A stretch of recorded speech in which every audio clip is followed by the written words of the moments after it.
Selamat pagi, Assalamualaikum, Pak Nurdin Halid. Selamat pagi. Waduh, Waalaikumsalam warahmatullahi wabarakatuh. waalaikumsalam warahmatullahi wabarakatuh. Dalam Semangat modus sekali ya soalnya Pak ini. Nurdin. Iya. Pak Nurdin, ini kalau kita membahas yang jadi pertanyaan kita semua ya, ini jadi kapan sebenarnya sih pertemuan antara Pak Prabowo dan juga Bu Mega ini katanya kalau kata Mas Seno bisa H-1, bisa H-2 sebelum pelantikan. Nah, kalau di Kim Plus, saya mengatakannya Kim Plus ya, sudah dibahas belum sih soal rencana pertemuan kedua tokoh bangsa ini? Jadi, kalau ditanya kapan, tentu yang paling tahu adalah Pak Prabowo dan, Ibu Mega. Mhm. Tapi kita tentu sebagai anak bangsa, sebagai politisi sangat mengharapkan, pertemuan, kedua pemimpin ini sangat penting sekali Mhm. dalam rangka untuk, menciptakan suasana bangsa yang kondusif.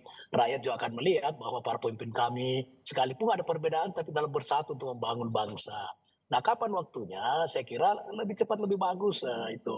Tapi tergantung kepada kedua belah pihak. Kalau Pak Prabowo, yang pernah kita, disampaikan, yang pernah kita dengar, memang, beliau ini punya tipikal seorang pemimpin yang mengedepankan kerjasama, kegotong royongan, kebersamaan, kekeluargaan. Nah, beliau ingin bertemu siapa saja dan beliau tidak merasa ada, Jarak. musuh Mhm. dan ada dendam. Itulah tipikal seorang pemimpin yang Pancasila sejati.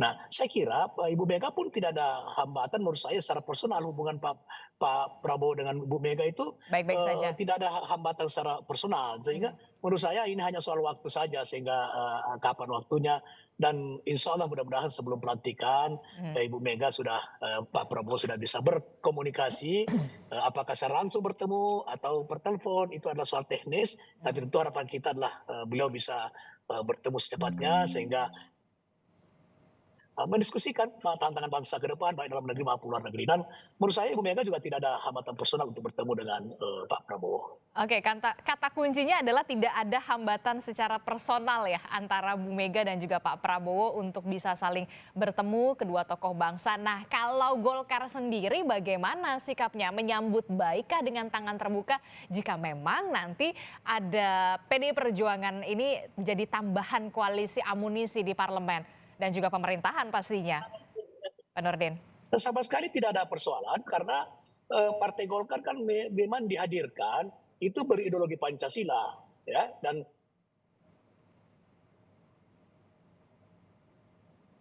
Oke, sayang sekali kita terputus dengan Pak Nurdin Halid sambungan audionya, tapi nanti kita akan coba perbaiki kembali sinyal karena mungkin masih dalam perjalanan. bukan voting, bukan oposisi. Oh, dalam kerangka itu, Golkar sangat konsisten menjalankan misinya, menjalankan ideologinya. Nah, oleh karena itu, tentu Golkar sangat menyambut baik dalam rangka kita menerapkan demokrasi dengan nilai-nilai kebangsaan, dengan nilai-nilai Pancasila. Nah, oleh Mhm. karena itu, Golkar sangat mendukung, mensupport, mengharapkan pertemuan tidak hanya dengan Ibu Mega, siapapun tokoh bangsa Mhm. yang dianggap bisa duduk bersama-sama membangun negeri ini. Bagi Golkar itu adalah sesuatu yang sangat positif dan menyambut baik kita.